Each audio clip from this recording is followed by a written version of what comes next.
Welcome to an all-new Thunderchat. My name is ToyAddict26, and today I am welcomed by Brian from Super7.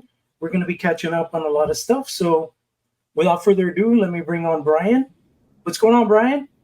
How you doing, man? It's been a while. It's been a while, man, since PowerCon last year. Sorry, we had a little bit of audio hiccups there, but everything sounds good on your end? Yeah.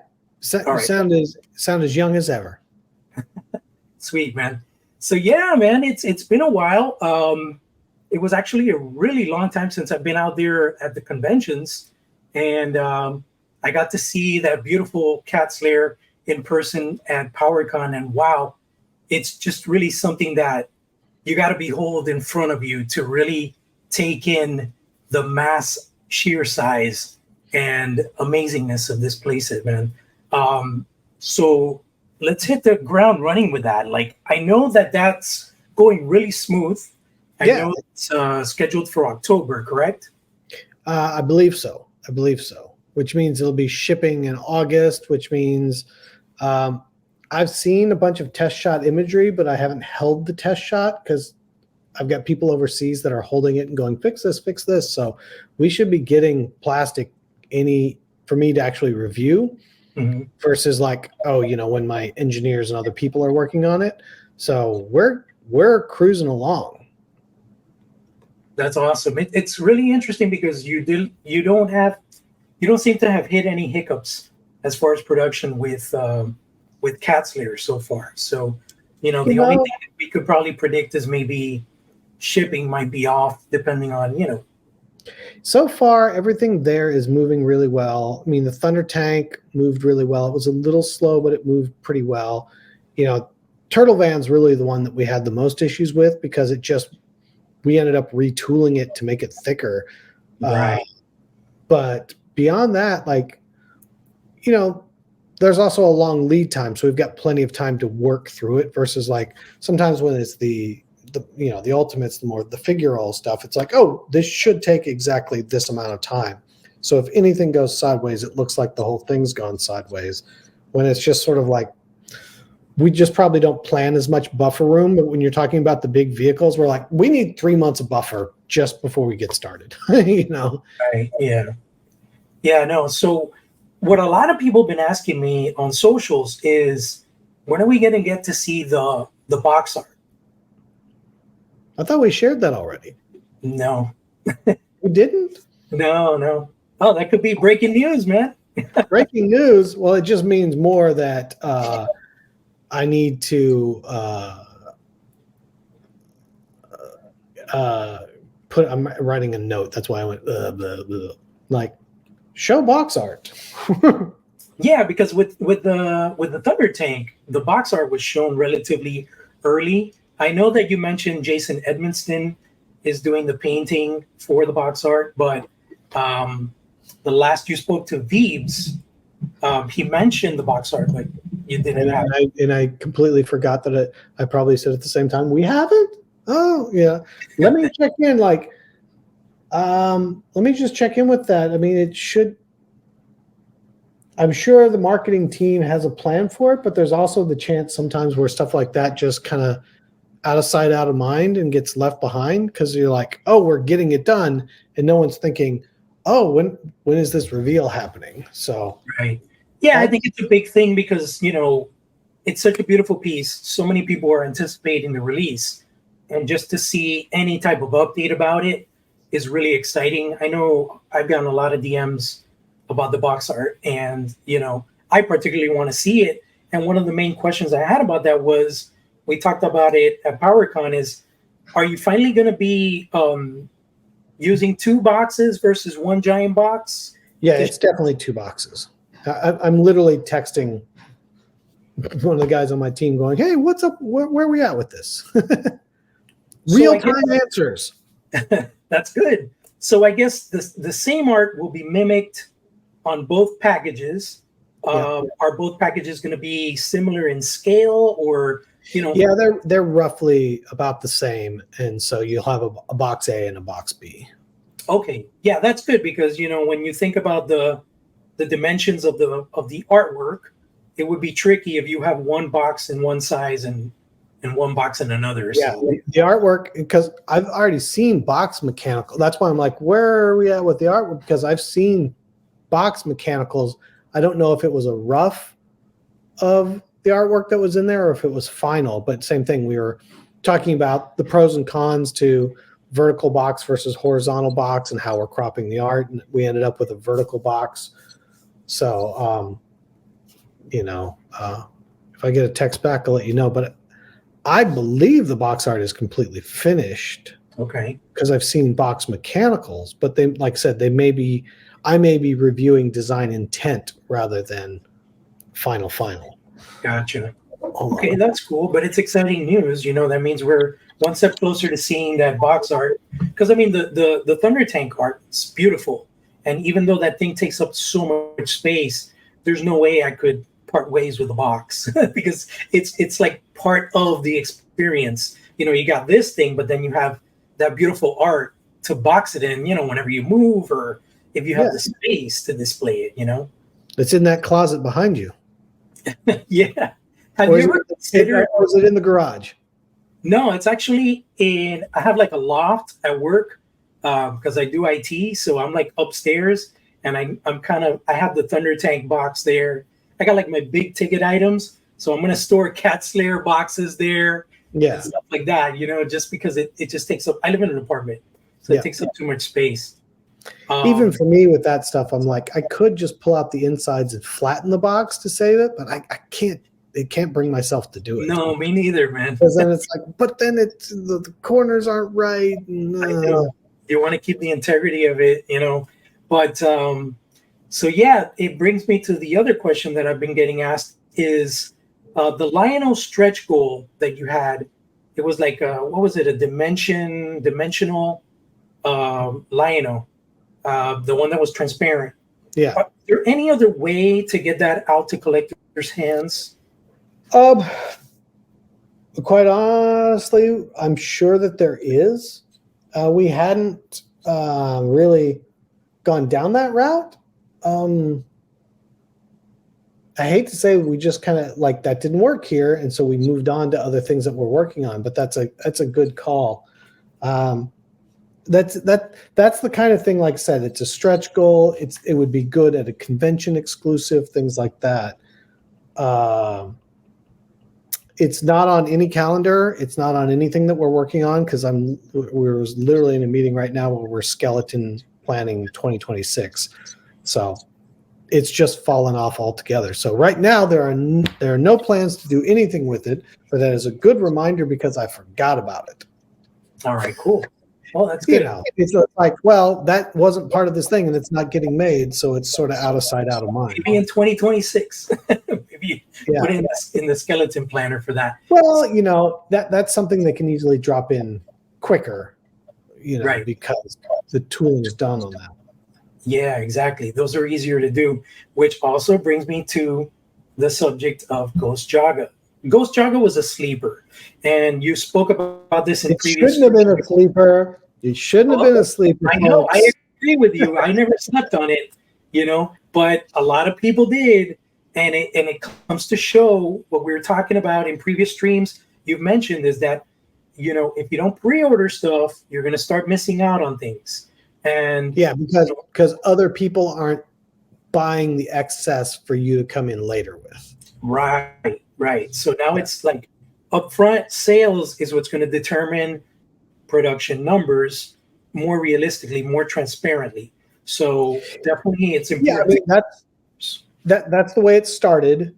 And then everybody realized there was this, everybody meaning other retailers realized that there was this additional demand that doesn't typically pre-order or didn't want to pre-order or didn't know about it at the time.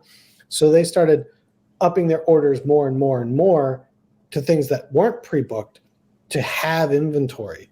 And then that got out of whack and got recalibrated. And so, like I said, I think even with the ones that have landed this year, there's not a lot of extra running around. No, there's not. Actually, Big Bad Toy Store already sold out of the Dream Master phasing Mumra, and they pre-sold out of the can't believe I forgot his name. The grasshopper. Oh, okay. Quick pick. Yeah. So it's interesting, because it shows that there's certain characters that have higher demand and they're selling out quicker before the retailer even gets them in hand, which that wasn't happening before. And that's a telltale of, how Yeah, it's going different. to be that same thing where, and it's just going to take a little while for people to be comfortable. A lot of people are like, well, you're not telling us the truth. I'm like, I don't have an objective to not tell you the truth. It's just, like I said, we make to order. So that's what was ordered. And if somebody orders a lot of extra, they ordered them. So they have them to sell. So in the cases where these guys aren't not ordering like they were previously, it's just going to be a lot tighter. Yeah, I mean, I've heard a lot of people asking about Ghost Jaga, but it's this catch-22, which is like, and I'm going to make up whatever numbers. Is it 100 dudes that really need it? Well, 100 dudes that really need it, I can't go make another production run for 100 guys. Right. Like, it needs to be a bigger pool. So, and that's not to be mean or disrespectful. It's just that I can't get the factory up and running affordably in that kind of quantities. But if 100 people are looking for something like that, and it's going to sound like an amazing amount of noise. It makes sense. I don't know what the true scale of people that need that Jaga is. I know it's more than was made, but to what scale, I don't know. Yeah, it's got to determine the justification of going into another production run on that. I know what you mean. Okay, so there was a certain amount of leaks a few weeks back. I'm not going to mention them if you don't want to. But there was a certain character from this IP that was leaked. Is that something that you would like to elaborate on, or do you want to hold off? We will announce releases for events at the appropriate time. That does not mean that everything got leaked. Some things got leaked. Some things were incorrectly leaked. There are things out there that you'll be like, wait, that got leaked, but that's not what is the final, which is always an interesting thing too, which is where did it come from? What is it? Because sometimes it can be, it's in some cases it might be, we're talking to some retailers and we're showing them the roadmap. It doesn't mean it's even available to them. And it might have concepts. And then somebody screen captures it or does whatever. And then all of a sudden it gets leaked and it's like, yeah, well, that's just a concept and they weren't even going to get that anyway. I see. Anywho. So that brings me to the subject of SDCC this year. Initially, you said you had something planned for Thundercats, something big planned, and then we had something come out of our control that was pushing it out. Now we have some stuff coming. Now, I think I've figured out a way to get that thing back in a way. So cool. We're in the midst of a little factory jujitsu right now. All right. And I think it will be, I believe that we're going to make it available as a pre-order at San Diego rather than pushing it into 2025. Originally, it was going to be in stock at San Diego. Okay. And then we ended up having to push it to 2025 because of some other issues. But now different things have happened. And I think that now we should be able to make it a pre-order at San Diego that then delivers, end of 2024. So, you won't be waiting forever, but it'll still take basically 5 months because, it still takes 3 months to make it in a month and a half on the water. Right. Okay, cool. I mean, that sounds better because, I'm getting texts about the box art. Hold on. Oh, awesome. It says it's done at the factory, licensed or approved. We just haven't promoted it. Okay, cool. So we should be seeing that soon. Yeah.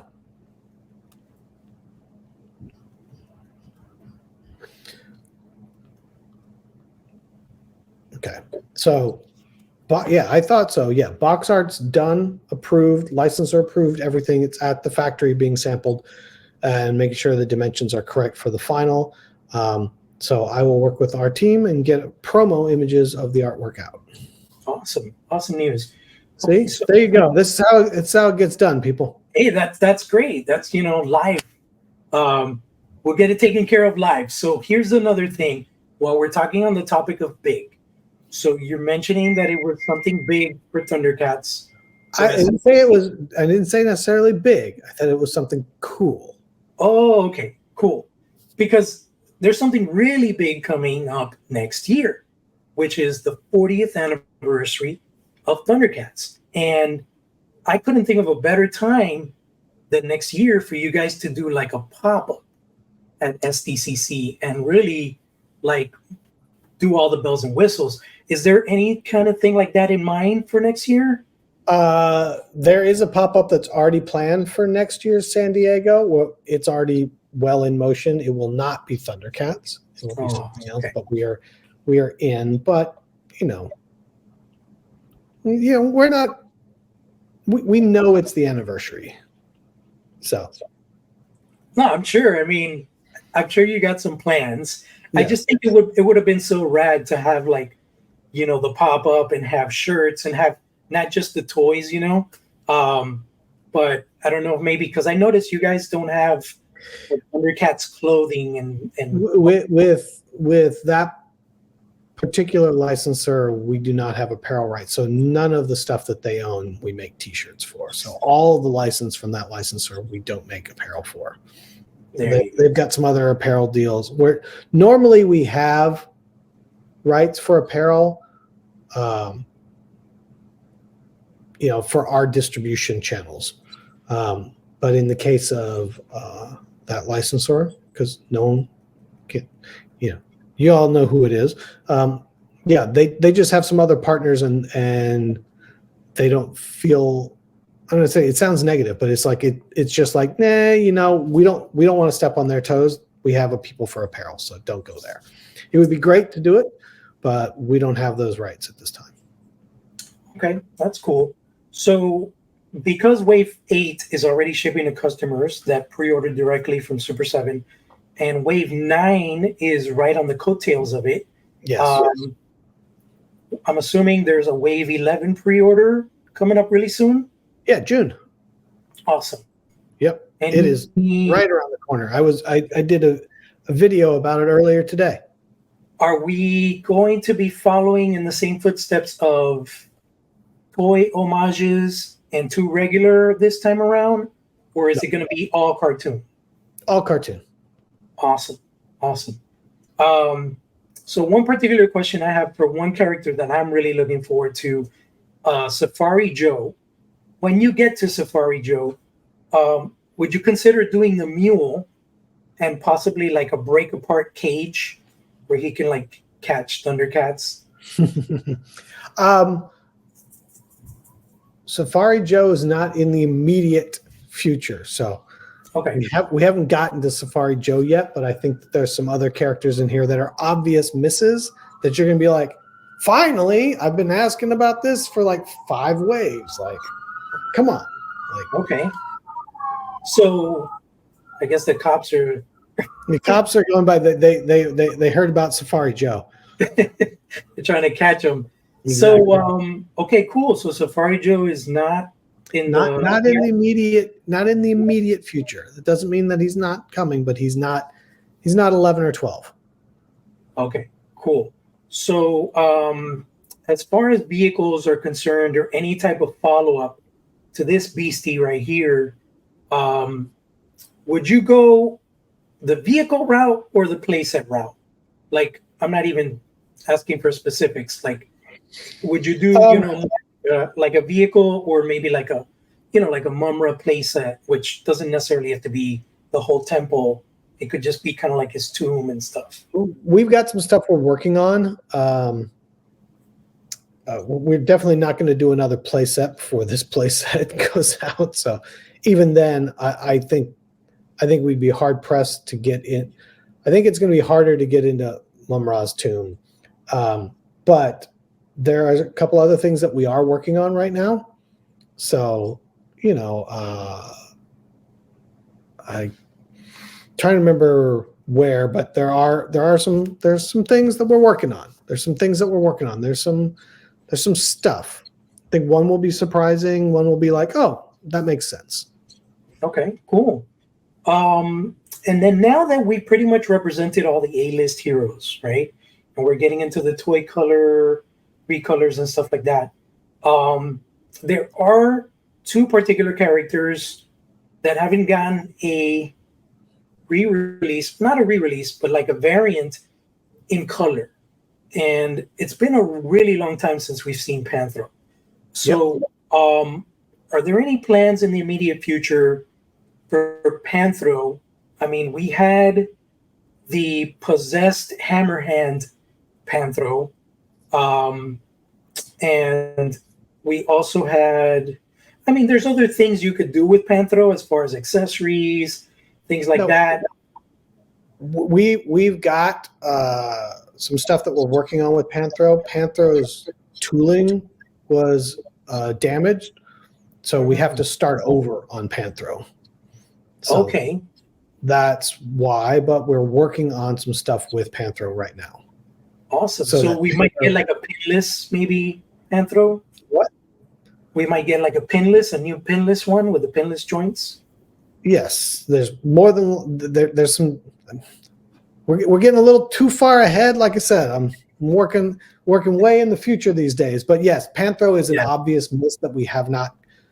He has not been around for a while, and you're like, why haven't they made this? Why haven't they done this? And where's Panthro? And it's like, oh, tooling got damaged, and so then it sort of begats remaking the entire thing. So okay, where are we going? What's it doing? Where's it coming? What's the demand? What are the options? So that's what we're looking at with Panthro. So that's interesting that you bring that up, because that opens an opportunity to update Panthro, which is already an amazing figure. But recently there's been word that the new TMNT Ultimates, the 2000 versions, that they're going to have a little bit more articulation as far as like double knees, double elbows, that kind of thing. Is there any, thought of incorporating that throughout Ultimates as a whole to enhance all the Ultimates lines, including Thundercats? This becomes this constant 6 of one, half a dozen of the other argument. It depends on what side of the fence you're on. Like, I think if you've seen interviews with me, I look at double jointed most everything, and it's really difficult to hide the aesthetics of double joints. Like, you need to carve a bunch of plastic out to make, not just this, but it's got to be able to do it again. So you've got to, and then you have these giant bars that come across like the elbows. And it's just, when I look at the figures, you see the articulation so much more. Right. It does give additional range of motion. No one's going to deny that. But it's the difference between like, oh, my guy can do this versus this. Like, I can get to here, but I can't get to here. Which is more important? I would argue, and people will argue against me, plenty will. And I think the camp is 50-50 maybe. 99% of the time that you have your figures, they're like what you have there. I'm in a static pose and I'm on shelf. Very rarely is it like I need to do this or roll it up in a ball. Technically it can do it, but do you actually use the articulation? And so my question always has been, if you don't actually use it, yes, it's technically available, but if it doesn't use it, then it's a whole bunch of aesthetic that we're losing. So once again, people will differ with me on the opinion. If you look at the majority of the figures, especially the stuff we've made, wave 3, 4, 5, 6, 7, 8, whatever, we try to hide that articulation, relatively speaking, as much as we can. So you see the aesthetics of the figure before you see the function of the articulation. And often, especially if you get into double jointed, it becomes much more obvious in the knees and elbows. And if you start getting into like the rotating shoulders with the double butterfly joints and everything, all I see are cuts and everything. And I lose, when I look at it, I see less of the character and more of articulation. And so I really yeah, that makes sense. It's like a 50-50 thing. I get it, because you have collectors, sorry, that like to vanilla pose stuff, right? But then you got the toy photographers that really want to push the limits. And a perfect example that you just brought up was the butterfly joints. What the butterfly joint would do is it'll allow you to have a lion raise his arms and hold his sword of omens upright like he does in the tune, which I feel that articulation would be a bonus for collectors, because they'll finally be able to pose Lion-O doing the whole pose that no other Thundercats Lion-O has been able to do. So would you consider something like that? Well, where I would say with that is like, how do you actually re-engineer the joints of the shoulder as a single, so that maybe if that's the goal, maybe it doesn't do some of this quite as well, but it does this better. So then what if you have a single joint that you can hide, and you change some of how the muscle is sculpted and how you're dealing with the traps? Is this the traps? I can't ever remember. Yeah, traps. Wherever. Yeah. And the collarbone, and then all that's coming off the shoulder, can you hide that in, so where like in a middle spot it might look weird, but all the way up it works. And so but it's an articulation pattern just for that, rather than just like, I don't know. It's such a fine line, because I think a lot of people, and once again, feel free to argue with me, because there's no wrong in collecting. We all collect stuff for our own reasons. Is that I think people look at a figure and imagine the articulation and what it can do, because it has the potential to do it. But I honestly think that 90% of the people never do it. It never gets used. They might take it out of the box when they get it and go, that's cool. And then it's never done again. And so what am I trying to deliver you? The best looking figure that also has articulation, or the best articulation that also looks like a figure? Where I have gone in most of these lines, especially if they're trying to look like they're cartoon accurate, is really making sure it looks first and foremost like it walked off the screen. And then there is articulation. The hardest part for me with every figure is, how do I deal with abs and crunches? Like, I prefer the rockers because they can hide underneath the rib cages a little bit more. But it's like, after that, you really don't see a lot of the joints, and you don't see a lot of it. Right. It is, but I understand everybody's like, that's an outdated articulation pattern. Like, this is crap. And it's like, it's not crap. We made an aesthetic decision. It may not be the decision we want, but I would hasten to guess that half the people, if not more, that complain about lack of articulation, if I go to their house and I look at the figures on the shelf, they're not using that articulation. So then it's a guitar solo and not the song. And so I don't know. There's no right or wrong answer there, and guaranteed 50% of the people that were listening right now disagree with me vehemently.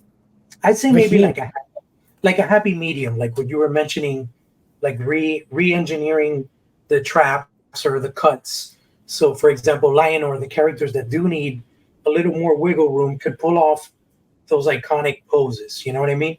Because I know the Bandai Lion, I think, was the one that got the closest to holding up the sword. And I've seen a lot of people pose him that way because he can do that pose. You know what I mean? But yeah, it's like we could go on and on, because there's vanilla posers and there's toy photography. It's not about vanilla posing. I want to be, because that makes it sound negative. No, just like museum posing, I guess, is what you would say. It's the same thing. It's making the lineup, right? And even if you've got them standing like this, or even if you've got them doing this, they're very rarely, doing that. They're not in those super dramatic, I'm going to photograph it. Yeah. Oh, and the toy photographers will put a figure in that pose, take the picture, and then pose it on their shelf or throw it in a bin. So I see what you're saying as far as the shelf life of the figure. So it's not that. So I want to be clear that it's not like we can't make the articulation. It's not like I hate the articulation. It's just I'm trying to look and go, what is the best toy I can make?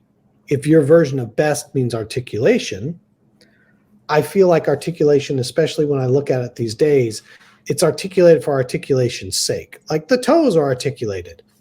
When does that ever come into that's something that I need? I don't. It's a guitar solo at that point. You can do it, but is it functional or necessary? And I don't think that it does.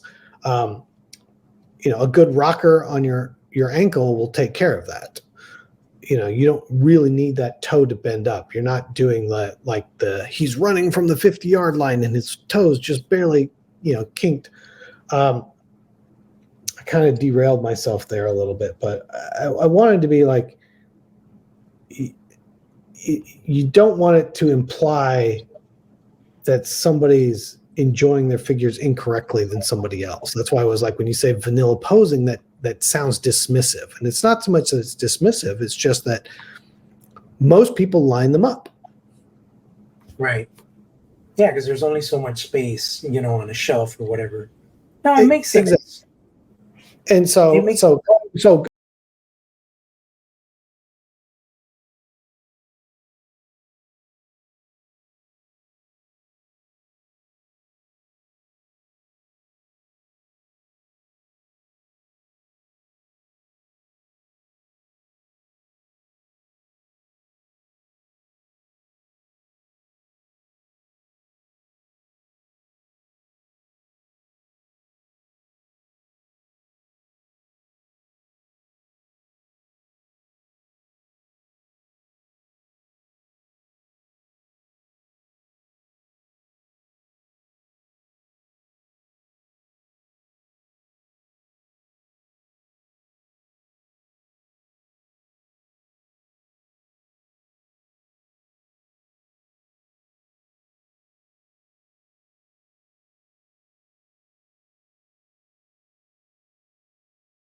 I will use the simple example of like reaction figures. If you grew up with Kenner figures and that 5-point of articulation stuff, you're like, oh, this is fine. But if I take that 3 3/4 reaction figure and all of a sudden I gave it like 360 swivel joints, you'd be like, well, this isn't Kenner anymore. This isn't what I want. It isn't correct. So if that kid grew up buying that stuff in 2003 and all of a sudden it doesn't sort of hit the memory of his figures and the way he played with them, that's going to feel inauthentic to what the toy needs to be. So in that case, I feel like, all right, we need to break the convention that we have with Ultimates to put in double joints, because that's going to have the right emotional resonance to the collector buying it. That's a really long answer, and I don't know if that made any sense at all. No, it does. I really try to think about, like, when you get this thing and you pull it out of the package, how does it make you feel? That's the most important part. Do you love it? Do you feel it? Does it feel solid in your hand? Does it remind you of this? Like, what are all those things? And then once you get past that, then you get into, how does it move? How does it bend? How does the parts swap off? What's the paint application? All that stuff happens afterwards, but you have to have that emotional response to it first and foremost. And that's where I try to start and say what choices do we make appropriately or inappropriately here. No, that's fair. And you give good examples in regards to the aesthetic, and like you said, with articulation, you don't want to sacrifice the aesthetic um, for articulation. That makes sense. Now, I do have to ask, and I don't have them in hand yet, but a lot of people have been asking, and you've probably seen a lot of comments online with Wave 8.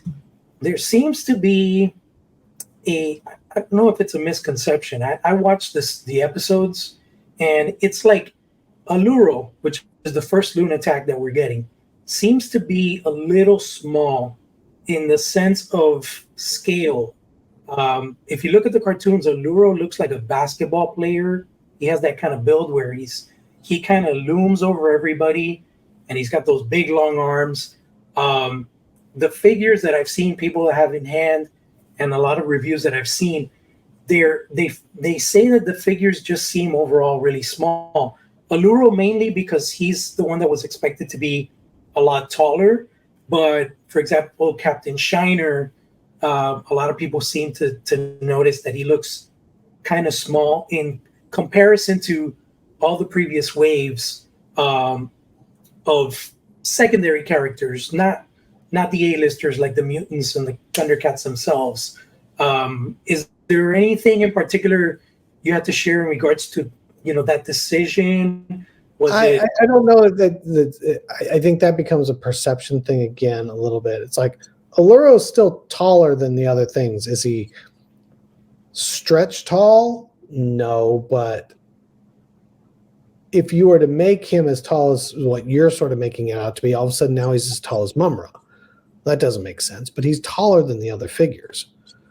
Not Mumra, but for example, Rataro. I think Alluro would be more closer to Rataro's height. And then, I guess since people expected Alluro for so long or whatever, and then now they have him in hand, he looks great. I mean, he looks like Alluro. He's amazing. But the scale just looks like he's a little shorter than what people expected. You know what I mean? I can maybe see that. That becomes a very subjective thing. Alluro's still a tall figure. I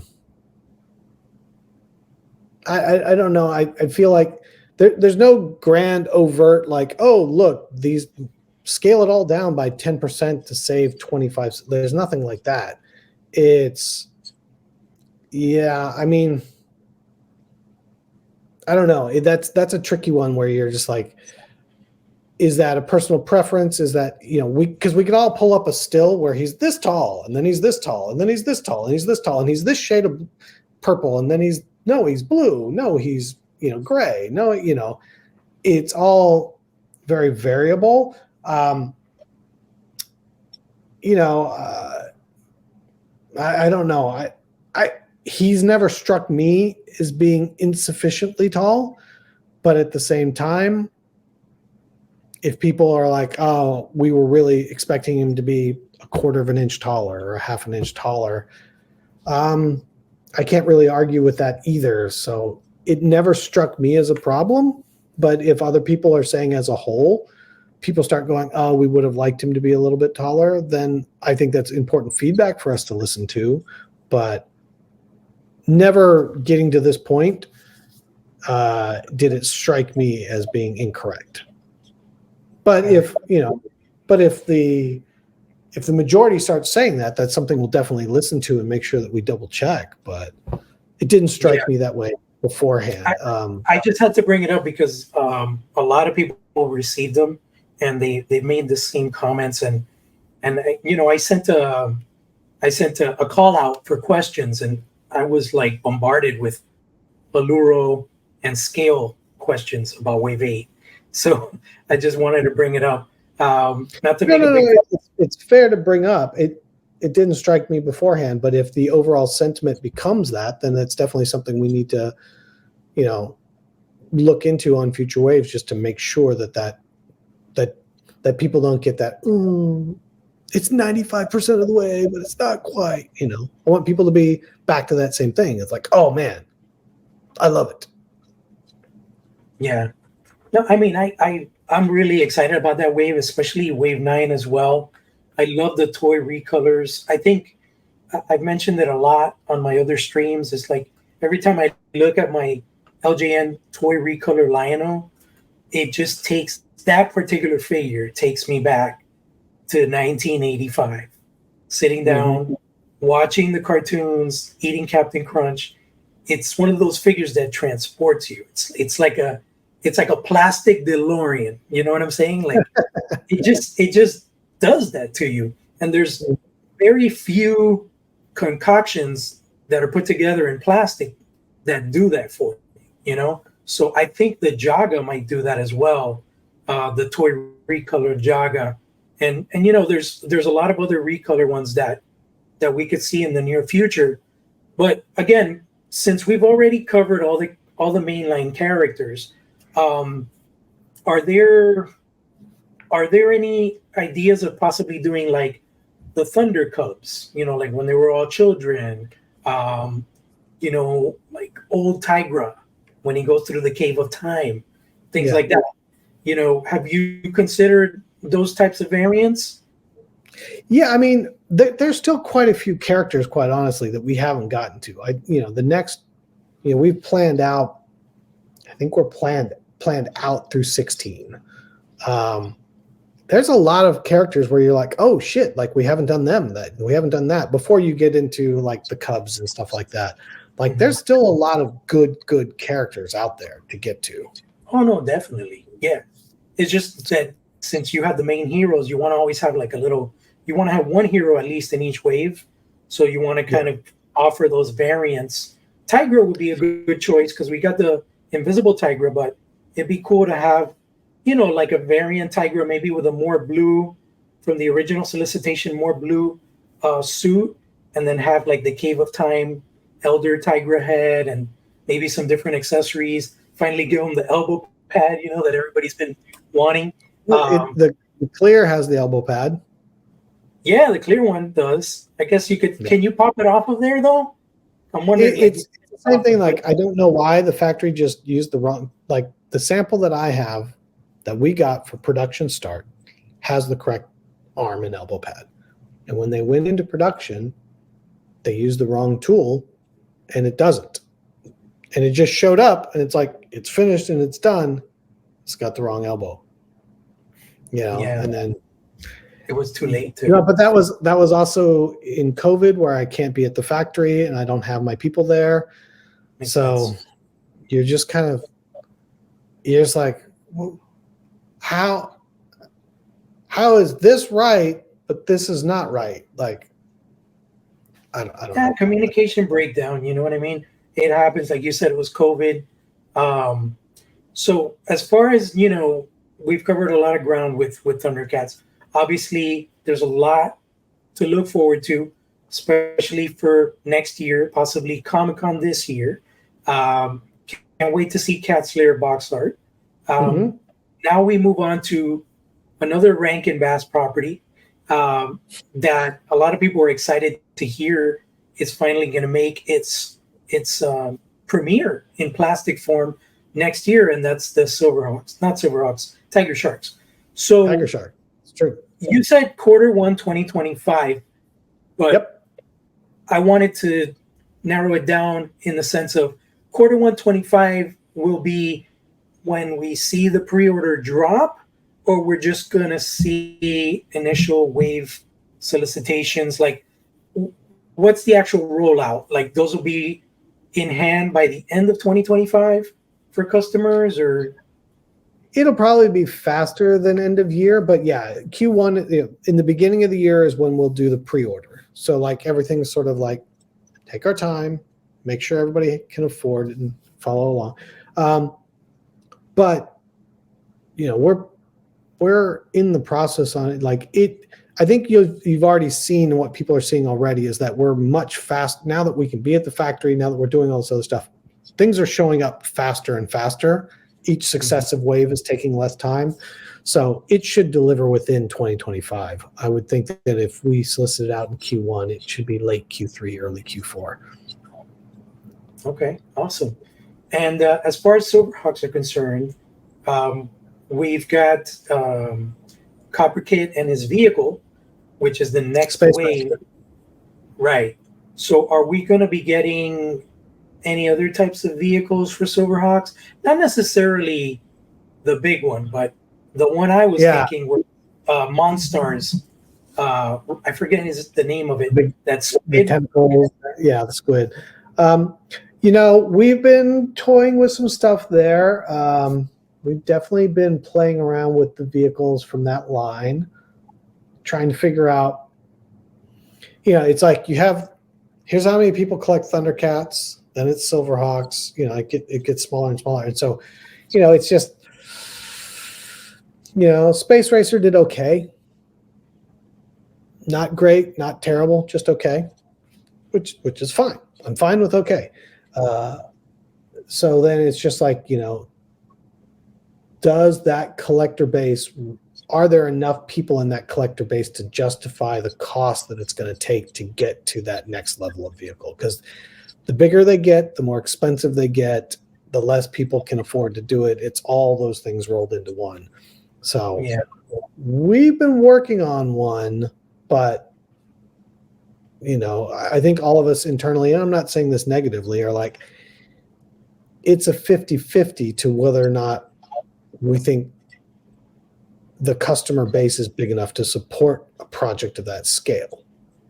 I mean, I don't know how to say that. I mean, it's the same thing. Like, we got very far along with Cobra Mothership, but that didn't work.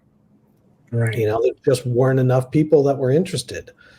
So, you never know. Sometimes things work great, sometimes they don't. And there's a risk that we go through. So a Mirage would be a little too far-fetched, but I think, Monstars vehicle, which again, I can't remember the name right now. Why would the Mirage be too far-fetched in your mind? Because it's massive. It would be so much bigger than the Thunder Tank. And I mean, it's what you're saying. It's that collector group. How big is that Silverhawks collector group where they'll be willing to fork out, $500, $600, $700 for a Mirage? Whereas, like Monsters vehicle is just so cool. You could probably do maybe like a crowd fund type of deal, like you did with Cat's Lair. If you think about how big Monstar is, and then that vehicle with the tank, I mean, you're still talking about biggest it's a tank. tank. Yeah. It's probably a little narrower but longer. Yeah, but the Mirage would be like 4 feet. No. Welcome to my world. Welcome to my world. How do we figure this out? How do I make this work? Is there a way to make this work? Yeah, it's definitely interesting. To look at it in that way, and being a big collector and an artist, also, I've been doing a lot of concept art lately. I'm trying to get in the industry, and it's interesting when you put on a different hat, and you're trying to figure out aesthetics and articulation and accessories and things like that, and doing turnarounds. I'm kind of thinking like you guys are behind the scenes of how to come up with things and make things work. But it was interesting. We had a conversation, I think, like probably 2 years ago, and I mentioned Dungeons and Dragons animation. And I remember you're like, oh, right now we can't do anything with it. There's another company doing something with it. And it turned out that NECA was doing the toy version stuff. Yeah, there was a whole lot of like right hand, left hand there. Yeah, so then it was awesome when you announced that you're doing animation. And I'm just wondering, how far down that rabbit hole would you be willing to go? Like, would you consider in any way or realm of possibility a Tiamat for Ultimates? Maybe. Yeah, but that's the whole thing. It's like that's a perfect example. Like when we discuss a character like Tiamat. All right, it's big, it's crazy, it would be expensive. How many people are there? How big is that fan group? Like, it may be a diehard, once again, it's an easy number to use. There's a diehard 1,000 people. Well, a diehard 1,000 people is not going to get it done. Like, Right. it's like with something like that, it's big, it's complicated, it's expensive. So, you know, I'm obviously, if you're talking about D&D animated, you have to talk about what are the opportunities around TMAT and is it real or not? Just because he figures in or she figures in so much into the show and the lore, even though they don't appear here and there. It's the same thing. Like, you want to talk about scale difference.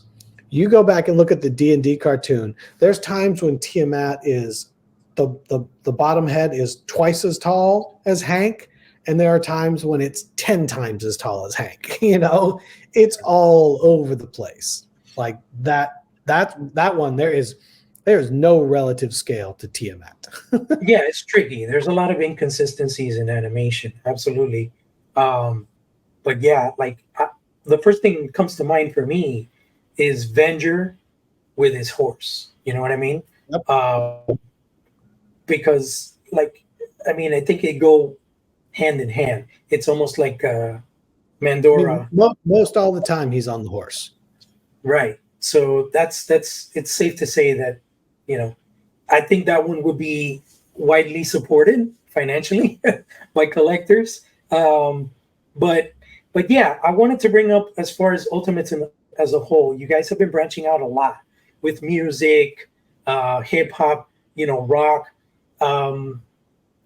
Have you, like, I know it's mostly things that you're a fan of, things that you grew up, like the music you like, but have you ever considered more contemporary?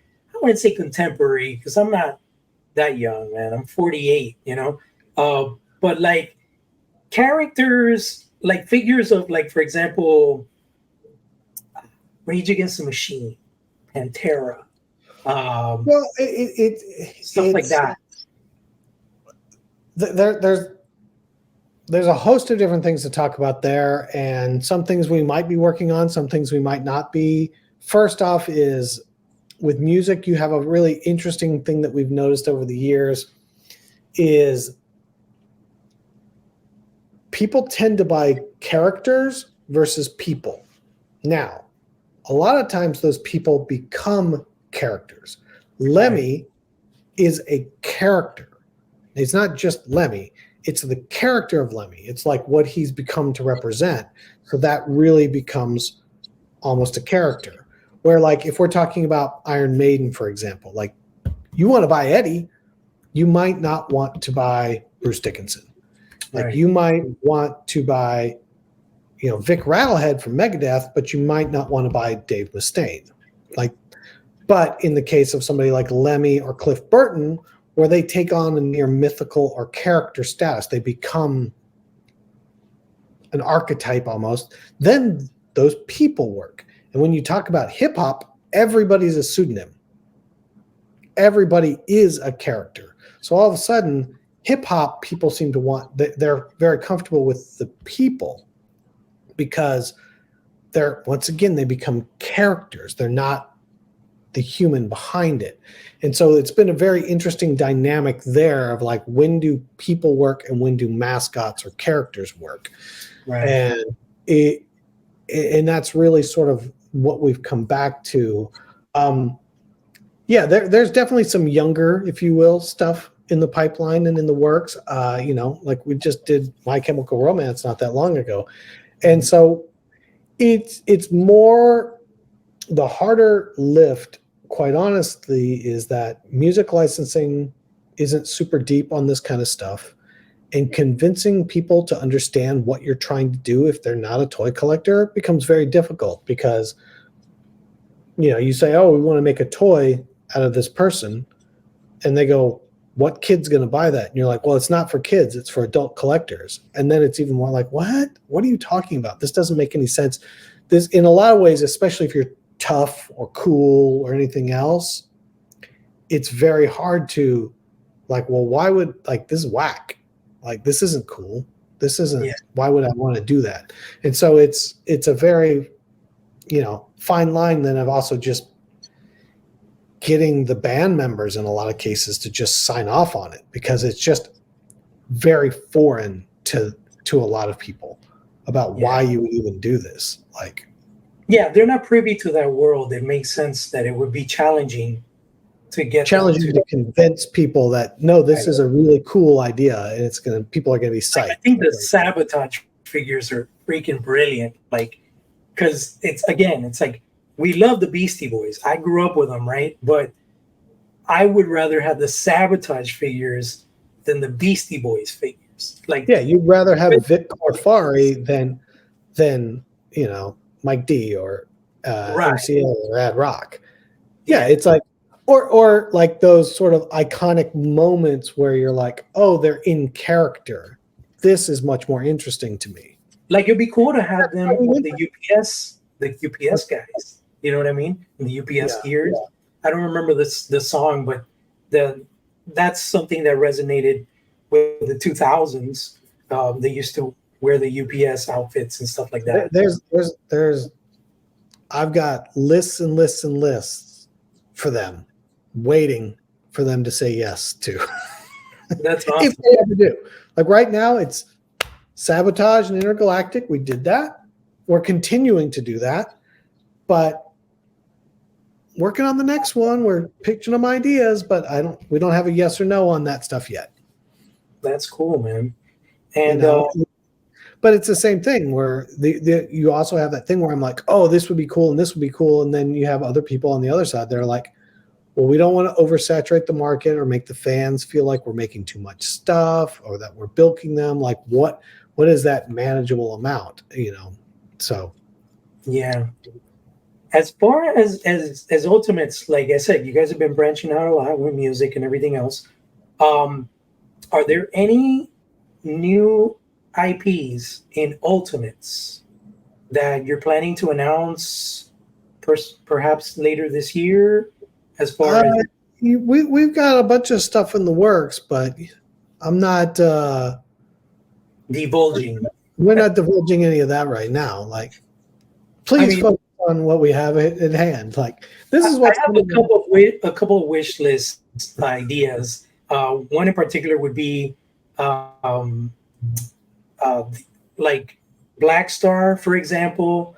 I think Hanna-Barbera in general, the whole IP. I don't know how difficult it is to come across that license, but there's so much awesome in there. You've got Blue Falcon with Dynamite, Captain Caveman. I mean, the list goes on and on. Scooby-Doo. There's so much stuff. Is that a world that you've kind of tried to visit? There's stuff in there that we've talked about. There's stuff in there that we may be talking about, stuff that we've decided isn't right. Like, there's a lot of other stuff that we've been out there. In some cases, when stuff isn't there's a reason. Sometimes it will come down to ownership disputes on who owns what parts.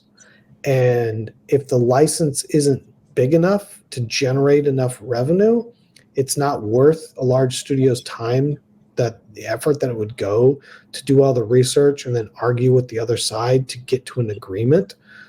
So in some cases, you've got some of these things where it started out as this and turned into this, or they didn't have a clear-cut agreement with a writer or with a production studio or with this. And it's like, who actually owns what parts and where? Like, that can be an incredibly time-consuming legal thing to do and expensive. Not necessarily terribly hard, but just long. And if the money that potential license is going to generate isn't multiples of that cost and time, then it's just don't worry about it. Move on to something that is going to generate. So there's definitely a lot of, especially 80s properties, where those contracts were very loose still. So I mean, those people are still alive, 80s and 90s stuff. So now all of a sudden it's like, well, nowadays the way everything works is storylines can be owned by different people, character designs can be owned by different people. Like, all the pieces and parts are all quantified. Like, especially when you start talking about old movies, and it was like, I was hired to do the makeup for this movie. Well, they didn't buy out the rights to my makeup. So who owns the makeup? Who owns the character? Who owns the movie? Do we have actor likeness? Do we not? Like, those things get really well defined these days. And when you go back to a lot of 80s and 90s, when a lot of this media really started swelling up, it's very poorly defined who owns what. Like, you may own it in an overarching sense, but the nuts and bolts of the insides of that can be very messy and unknown. And almost in all cases, with any of the studios, if it's unknown, you don't work on it. Because if it's unknown and you make it, then you open yourself up to liability and or the potential for somebody to sue you. So right now you may say, well, there's a good chance we own half of that. We're not activating on it, but we think we own it. There's a chance this person might own 10%, 50%, whatever. If I don't activate on it, it just lays low until we decide it's a priority. If I activate it and that person comes after me, then there's a sharp point that now we're going to know and we might lose it. So if there's a chance I could lose any potential ownership, I'm not going to greenlight it. Right. Yeah, it makes sense. It's a lot of there's a lot of red tape involved, you know. It's red tape, but it's also just what our priorities aren't always the same as what big studios' priorities are. Yeah, no, understandable. I think, for example, Scooby-Doo Ultimate is kind of a no-brainer, man, honestly, because there is Scooby-Doo stuff out there. Like Mezco did those 5 points, the 5 points Scooby-Doo set, which is like your reaction, but it comes with a whole haunted house and everything. I think if you guys did like that, where you would do the monster and with a removable mask and, you know, the human that's being unmasked and have those mixed in with the A-list characters, I think you guys could really do pretty good with that line. So Scooby-Doo Ultimate will be a big one. Hopefully that's something you're working on. But yeah, man, it's been really fun catching up. You know, a lot of exciting news and information. Can't wait to see the box art for Cat Slayer. That's going to be exciting to see. And I'm guessing like you're going to show the main art, but like the side panels and stuff like that, it's going to be like Thunder Tank, where you're going to have different key shots of the lair with figures and stuff like that, right? Yeah, it's the same vernacular. Yeah. Cool. So yeah, Wave 9 is on the water, right, for Thundercats? I believe so. It may actually be even closer than that. It may be landing. It's right. I know it's right around the corner. I don't know the exact date, but it's really, really close at hand. Awesome news. And well, we got a lot of Thundercats stuff in this month because we got the new reactions, the LJN recolor Mumra, and we got the Mirror Lion-O in reaction. I'm sure you guys have some new reactions planned in the near future. Maybe we even see Lunatax in reactions. Never know. One last thing that I wanted to suggest, with your jumbo giant figures, I think it would be a no-brainer to do a giant Snarf. I think that would be a great figure. We've talked about Snarf in a bunch of scenarios in that, because it gets in this funny thing of like, you're so close to life size. When do you make it life size and different things? Like, we haven't come back around to it, but yes, big Snarf we've talked about in a lot of different ways. That's awesome. All right, man. Well, thank you so much for, talking to me today and getting all this insight for Ultimates. It's definitely going to be an exciting 2024, and we can't wait to see what's in store for SDCC reveal-wise. And then June, Wave 11 in June. Wave 11 in June, and that's going to be a 4-figure slate, just like we had before. No shifts, like you did with the Mandora wave. Nope. It's a full 4-figure wave. No recolors. All tune, right? All tune. Awesome, man. Awesome. Well, thank you so much, Brian, for talking to me today, and look forward to speaking to you again in the near future. I won't be able to go to Comic-Con, but I'll be there in spirit. I'll be living vicariously through all the other streamers Well, one of these days we'll all get there. But yeah, there's some cool stuff coming down the pipe for San Diego. It's going to be rad.